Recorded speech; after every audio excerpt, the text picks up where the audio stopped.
Paranormal experiences. To me, they're one of the most interesting things to listen to, especially when someone has a first-hand experience and a story to tell. So today, instead of me running my mouth, let's listen to some other people tell their tale.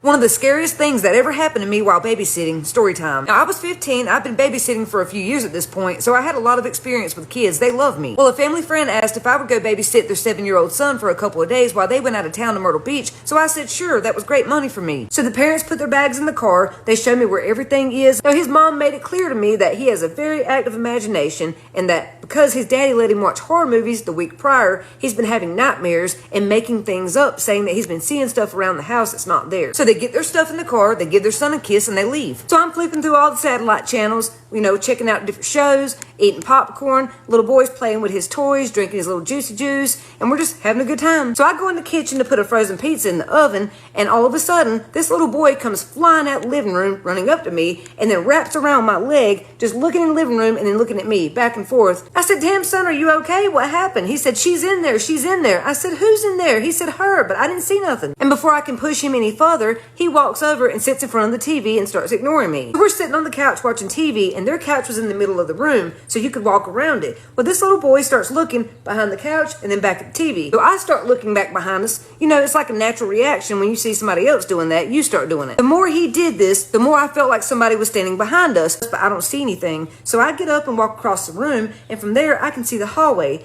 and for a second, something stood out to me. At the end of the hallway, it looked like someone was peeking around the corner like this. But when I cut the light on, it was gone, so I thought my mom was playing tricks on me. My anxiety's peaking, so I'm like, okay, it's the first time you've been left alone in someone else's house. Calm down, go take a shower and go to bed. But while I'm taking a shower, I get the weirdest feeling like somebody's standing outside of the shower curtain. Now, they had a big-ass bathroom, so I was like, dude, it's a new place, it's a big bathroom, you're not used to this. Just stop freaking out. But I have to keep sticking my head out the shower curtain to make sure nobody's there because I'm getting that vibe like somebody is there. So I peek out the shower again, and bam, this kid is standing in the doorway crying. I said, "What's wrong?" He said, "It's gonna get me. It's in there. I just saw it. Can I stay here with you? I'm scared." I said, "Yes, stay right there. Just turn the other way." And then I dry off and get dressed in the shower so he can't see me. Now, it's about 11 o'clock at this point, and he's still wide awake. So we sit there and talk for a little while. We play with Legos, Play-Doh. I'm just trying to wear him out so he'll go to sleep. Well, finally, around 2 a.m., he falls asleep. Now, it was already so late, I didn't have time to unpack my clothes, so I just get in the bed and I go to sleep. About 10 minutes later, I hear this youngin' screaming again. Before I can even get out of the bed, I hear him thunk, thunk, thunk, thunk, and he's already running into my room, jumps into bed with me. He's screaming to the top of his lungs, "She's there in my room behind the door. She's gonna get me if I'm alone. Please don't make me go back in there." So we're laying there in the bed together, and he says, "I know you think I'm making stuff up. I promise you I'm not. She was there. I saw her." I said, "Honey, I believe you. It's okay. Just relax and close your eyes and start taking some deep breaths." This child has one hell of a grip on me. Like, he's wrapped around me like a python, so I could tell he was really scared. Like, he really thought something was going to snatch his ass off that bed. So I just held him and hoped that maybe he would calm down. Now, I know a lot of you would just tell these kids to hush and go to bed,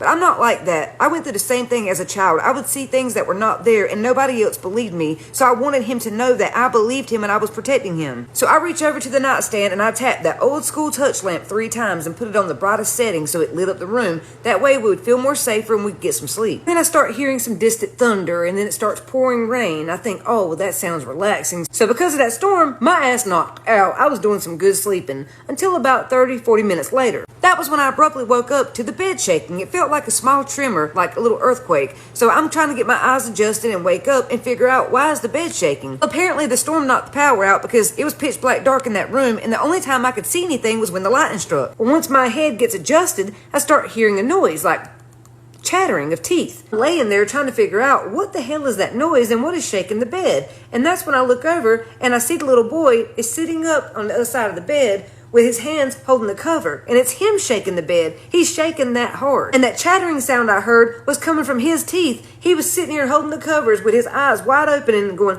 "Are you okay?" Because I thought he was having a seizure, but when I looked at him, his eyes darted over to mine, and I realized he was awake. He was so scared. Like, he couldn't move. He was frozen, shaking and chattering. I'm like, well, if he's not having a seizure, what is wrong with him? And that's when it clicks. He's sitting here staring at the door, so I look at the door. Y'all, let me tell you, in that moment, When that lightning flashed, I damn near shit my pants. It scared me so bad. Have you ever been so scared that your hands and arms and legs start tingling, they damn near go numb? When I looked at that bedroom door, there was someone's head peeking around the door like this, and you could only see their eyes. And when the lightning stopped flashing, I couldn't see anything anymore. It was complete darkness. That was when it really hit me. Holy crap, we're not alone. There's someone else in the house, and they're standing right there. But what really freaked me out was every time the lightning would strike, I could see more of that person's face. Like it started like this, and then this, and this, and then I could see their actual mouth. This person was smiling ear to ear. I could barely take a breath in. All I could think was, what the hell is that thing? Then of course the lightning stopped flashing, so for a few seconds it was completely dark, and I had that feeling again like someone was watching us and getting closer and closer, and I was starting to panic. And when lightning struck a few seconds later, I could tell they were getting closer, because now this motherfucker, person, thing, or whatever, was now at the foot of the bed, peeking over like this, staring at us. At this point, my damn teeth were chattering. All I could hear was between the both of us. So I pulled that little boy up on my lap in my arms as tight as I could, because I didn't want whatever it was to try to snatch him out of my arms, and I held him real tight. So now when the lightning flashed, we could see its whole face peeking over the bed, smiling, looking right at us. So that was when fight or flight kicked in for me, and I remember the dad telling me that he'd put a loaded pistol in the nightstand and behind the headboard of this bed, so I start reaching around for it. And for some reason, my gut was telling me, you better keep your eyes on this thing. Every time the lightning strikes, pinpoint where it is with your eyes and don't take your eyes off or it's gonna jump. Reaching, trying to multitask, keep my eyes on it, hold the little boy, and feel around for this pew-pew, and I finally feel it, and I snatch it out of that holster and I hold it up. When the lightning struck, I pointed at this thing. I said, if you take another step, I'm gonna blow you into the next room. Get out and leave now. In that moment, something happened. I don't know what it was, but I could feel me looking into it and it looking into me, and that lightning flashed, and then all of a sudden the power cut back on. And no lie, as soon as the power came on, it was gone. I snatched him up out of the bed, grabbed that pew-pew, and ran to the kitchen and called 911. I stayed on the phone with them, the police came, and then I called the parents. I put the cop on the phone, they're talking, and then they tell the cop that they're not coming back until Sunday. Even though we're telling them we think there's an intruder in the house and their child's here, they don't give a shit. They're not coming home. They think it's our imagination playing tricks on us because the power went out and we're getting freaked out with the storm and everything. So I made it very clear I was not staying in their house another minute, and I was going to take their child back to my family's house, and that's where we would be. And they said, okay, fine, we'll see you on Sunday. So I asked the little boy if that was the first time he saw this thing, and he said no. He'd been seeing it for months, but this was the first time it got that close. Now I knew he'd have to go back to that house, so the next day me and my cousin went over and cleansed the entire house, hoping it would help. One of the scariest things that ever happened to me while Number 2. If you're laying in bed and you actually want to sleep tonight, then you should skip this. For the rest of us who like scaring the shit out of ourselves, welcome. When I was a kid, my best friend asked a Ouija board how old she was going to be when she died. Okay, spoiler, it told her 22. Probably wondering, did she die at 22? I'm going to tell you a story that only 3 people know. Well, 2, because one of them is dead. This story starts about 20 years ago when Christina and I were about 12. We were inseparable and we used to hang out with her older sister all the time. We were at their house a lot. It looked like a normal suburban house on the outside, but I swear you walked in and it was like a portal to the underworld. This house scared the absolute shit out of me. I would hear screams coming from the attic, and I would look down this long, dark, creepy hallway, see dark figures like motioning up when I'm trying to sleep at night. To make matters worse, we would sit in her room with the lights dim, pull out the Ouija board, and play all the time. But here's the thing, it only ever worked for Christina. It was like she had some weird connection to it. Naturally, her sister and I always thought this was fake, and she was just doing it for attention because it would move so fast all over the place, telling us everything. Never worked when we did it alone, so we were a little bit suspicious. Whatever ghost was on the other side of this had diarrhea of the mouth. This was not like you see on the horror movies where it's like, oh, this is slowly moving to yes or no. Like, no, this was like a T9 texting expert ghost that word vomited constantly. So one day we had just finished watching Big Fish, and in that movie there is this creepy old witch, and you can ask her how old you're going to be when you die. Christina loved this idea. Next thing you know, she's pulling out the Ouija board and immediately asking, how old am I going to be when I die? Planchette slowly starts to move towards the numbers, and it hovers over the 2. And then it takes a little bit of a movement back and comes right back to the 2. Christina didn't even skip a beat. She grabs her red notebook that she wrote down all of the answers the Ouija board said in it, wrote down, age I'm going to die, 22.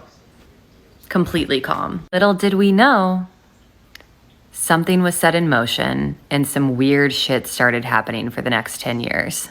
About a year after the Ouija board incident, Christina's middle school boyfriend tragically died. He was babysitting his 3-year-old little sister, hanging a rope swing for her in the backyard. The parents got home, found the little girl screaming in the backyard, looking at her brother hanging by the tree. He accidentally got tangled in the rope and hung himself. He had been dead for about 3 hours. While Christina was upset about this, she wasn't hysterical, more so distant. And she said to me, I think I'm gonna see him again soon. I just don't see myself growing old. I can't be that upset about it because something like that might happen to me. For the sake of being able to sleep at night, I wrote off a lot of these things. Christina and I grew apart over the years. A couple of other creepy things happened here and there, but for the most part, I think she had a pretty normal life.